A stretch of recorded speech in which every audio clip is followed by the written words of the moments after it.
and you're like, my kids are, I'm a semester, we're still active, we do want to do it, then we'd love to hear from you. We'd love for you to be able to answer any questions that you might have, so that way we can get you started in the process. Our next class will be in January, and everything is free of charge.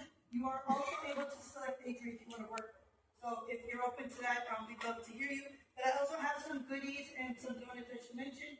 But just, as a reminder, if for those of you who are not familiar with foster care and everything, these are one of our most vulnerable population that we have. The teens are usually those ones that those don't want to work with, or there's misconceptions about them. So they are those ones that are harder to place.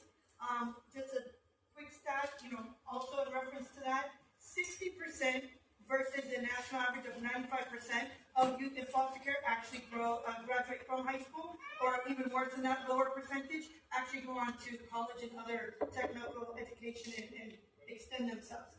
So you guys are at that point, teachers, staff, so forth, are at that critical point where you're able to catch, like you mentioned earlier, even a regular student, maybe not in foster care, where they're making that life-changing decision on what they want to do with their lives.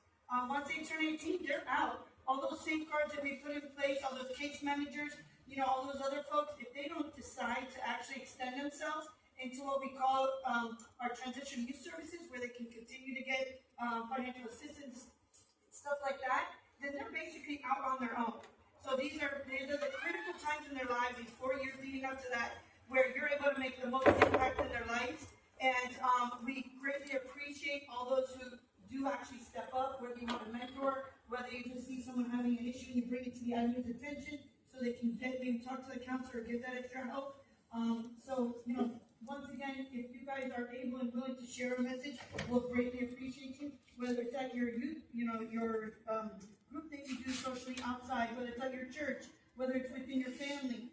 The first thing that we've noticed is word of mouth is the best way to go ahead and promote this, or to build some great awareness to it. A lot of people have questions and open to doing it, they just don't know the process or the things about it. So if you're able to share the message, we greatly appreciate you.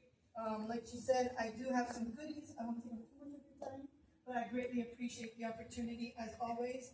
And if anybody doesn't have any questions, then you're free to go.